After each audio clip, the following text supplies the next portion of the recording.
m'appelle Elodie. Je m'appelle Lucie. Je m'appelle Julie Landa. Je m'appelle Cécilia Riandoki. Je joue à la pelote depuis que je suis toute petite parce que j'ai eu la chance de grandir dans une famille de pelotari. C'est un sport que je trouve très ludique, très intéressant. Pratiquer avec mes copines, comme beaucoup de monde, sur les frontons, le week-end, le soir.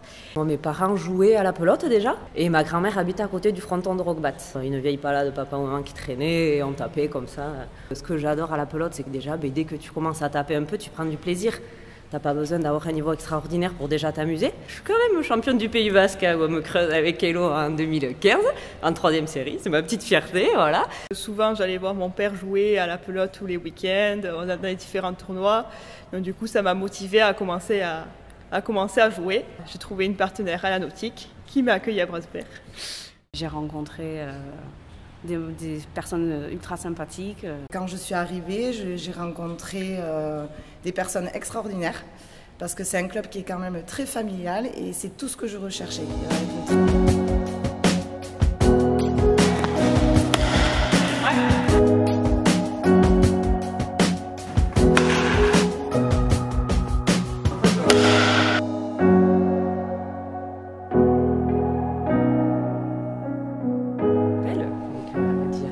J'appelle Lucie, non attends c'est énorme, voilà, on a été contacté par Zalès, un artiste qui veut faire quelque chose avec nous dans le cadre du festival Point de Vue. On décide d'un rendez-vous et Lucie se met en contact avec Zalès pour... Parce qu'en fait, ce qui lui a donné l'idée de faire cette fresque, c'est que le mur appartient à un propriétaire qui est un office HLM et ce mur se trouve contre un fronton. Donc de là est venue l'idée de faire quelque chose autour de la pelote. Et donc il nous explique son projet de mettre en avant des filles sur ce mur, un peu comme des coupables. Et donc on a posé 2 par 2, 3 par 3, dans une atmosphère un peu sombre. Et ensuite il a travaillé sur la fresque et on a vu nos visages apparaître sur cette fresque. Et pour la lancer, ensuite on a fait une petite démonstration de pelote. Et cette fresque se trouve dans un quartier de Bayonne, ce qui fait ça permettait aussi de faire sortir la pelote des trinquets et de l'amener aussi vers le grand public qui ne connaît pas forcément ce sport, qui ne le pratique pas. Il a voulu nous faire parler justement de la pelote, de la place de la femme dans la pelote. Et en discutant avec nous, justement, on a relevé le fait que qu'on n'était quand même pas très représentés, surtout pas très médiatisés, et qu'il y avait encore pas mal de gros écarts entre l'homme et la femme au niveau de la pelote. Et du coup, en fait, c'est le ressenti qu'il avait lui. Et du coup, en parlant avec nous, il s'est dit en fait, ça colle vraiment. Je veux vraiment aller au bout de ce projet et de lancer un petit peu la polémique en vous faisant poser avec des instruments avec lesquels vous avez finalement pas le droit de jouer, quoi. Il y a d'autres pays où effectivement les femmes peut-être utilisent les instruments justement qu'ici on n'utilise pas, notamment en Espagne où elles jouent à la cesta, entre autres. Mexique. Au Mexique aussi. Donc voilà, je pense qu'en France on a un petit peu effectivement de retard comparé à tous les autres pays qui pratiquent la pelote basque. On va aller assez loin, mais on va dire que la pelote pour certains c'est juste la mer nue et les instruments, c'est presque un autre sport des fois quand on entend certains parler. Alors la pelote féminine.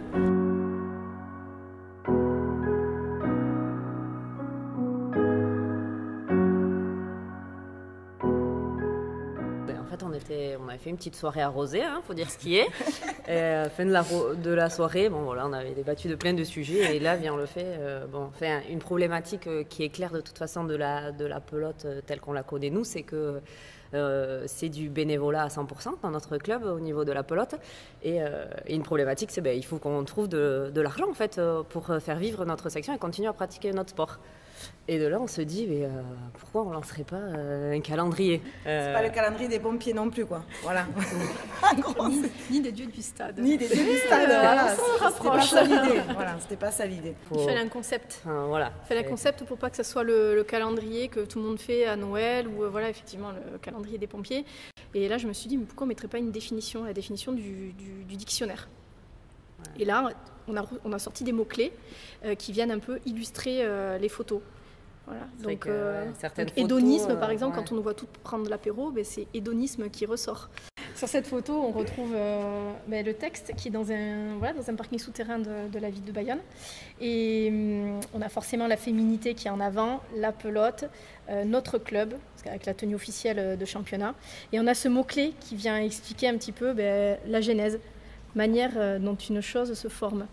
Parce qu'en fait, notre section, l'origine, tout ce qui nous relie les unes aux autres, c'est la pelote basque. Voilà. Ensuite, on est sorti un petit peu du trinquet. Bon, là, c'est un peu plus sexy. On est sorti du trinquet sur la place Pacha. Parce que quand on ne pratique pas dans un club, quand on pratique le week-end, on pratique sur n'importe quel mur. Et on a détourné un peu un des murs de la place Pacha, qui est très graphique. Et on est allé taper dessus. Et ça pourrait être un parfait mur de handball, ça, justement. Voilà, place libre, c'est le terme qu'on a voulu utiliser. Terrain d'expression du pelotari. Parce que c'est un espace de liberté, d'expression, cette place, enfin voilà, tout est tourné autour de ça. Donc il faut lire chaque expression, chaque définition du calendrier. Elles permettent d'apporter un petit peu de sens à l'image. On montre aussi que le sport féminin et la pelote se conjuguent au féminin, et qu'on est nombreuses, qu'on est un groupe, qu'on vit. Et suite à ça, la ville de Bayonne aussi nous a contactés pour afficher nos photos pendant le mois de la photo. Donc ça, c'était en 2018. Donc pendant un mois, toutes les photos du calendrier étaient affichées sur les halles de Bayonne. Pour nous, c'était un peu une consécration, entre guillemets. Enfin, on sort notre calendrier, l'année d'après, on est sur les halles de Bayonne. Enfin, waouh, quand même, on s'est dit, on passait, nous. C'est vrai que ça faisait bizarre, on te dit, c'est nous, là. C'est top, enfin, voilà, c'était une vraie reconnaissance de notre projet. Le but, c'était pas non plus de faire que le calendrier, c'était vraiment un projet global de promotion de la pelote féminine et de notre sport. Donc voilà, là, ça va tout son sens et ça continue de vivre. Donc. Il y a une ouverture dans le sens où voilà, les hommes, ils voient que nous aussi, on sait jouer. Il y a peut-être une certaine subtilité dans notre façon de jouer. Je ne dis pas que les hommes n'ont pas, hein, attention, mais voilà, ils sont peut-être pas habitués à jouer contre des personnes qui ont un jeu peut-être un peu différent du leur. Combien de fois tu as entendu on va pas perdre contre des filles quand même. Ah oui. Ah oui, voilà, c'est là, mais voilà, on a tout entendu. En plus, ce qui est fou, c'est que limite presque maintenant, ce qui se passe, c'est qu'à la limite en première série ou quoi, ben voilà, il y a des filles qui ont fait leur place, c'est clair. On joue contre une Marichou 7 en tournoi. Voilà, les mecs ils vont pas rigoler quand ils rentrent sur la cancha, ils savent très bien à qui ils ont affaire. Et limite en troisième série, par contre, des filles jouent dans des tournois de mecs.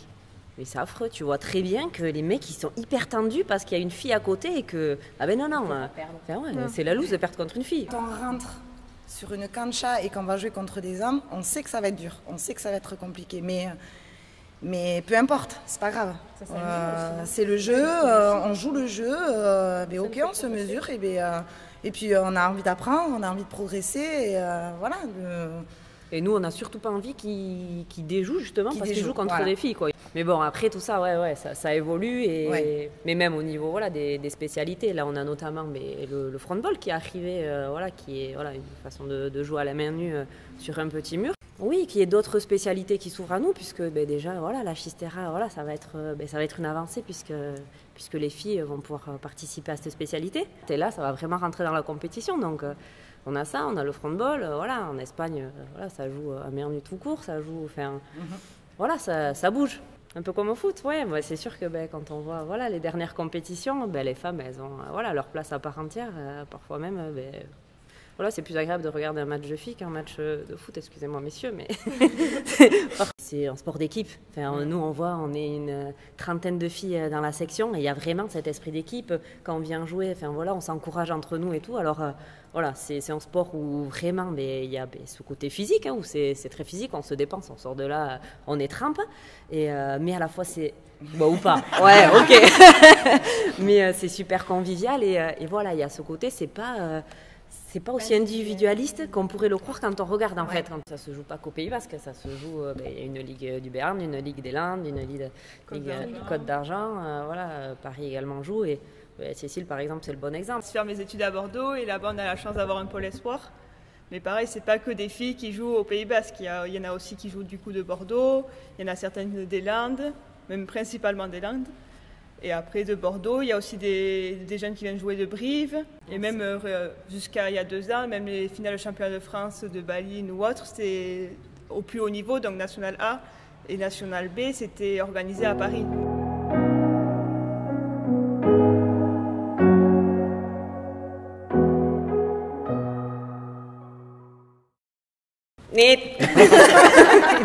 Ben, la France, bien sûr. Alors, c'était pas mal de jeunes cette année. Il y avait Aïskoaï Tirigno qui a joué avec Sylvie Alfott en finale. Et après, Martina Versec. Et Amaya Larald. Et Amaya Larald, ouais. Il y en a eu une dont on parle, c'est Monique Dieudonné. Oui. Qui a été, ouais. Celle-là, je pensais que. Je l'ai laissé chez là. Mais du coup, sur 2 volets au final, parce que ça a été une des premières à jouer dans les années 70, je crois. Et aussi, surtout, une des premières aussi à intégrer la Fédé en tant que femme. Oh là là. On les connaît pas tous. Il y en a bien un. Je suis pas du tout objective, moi. Je vais dire de suite. Moi, un petit joueur du bac, pas de Etcheverry, pour moi, bon, c'est l'eau du panier, quoi.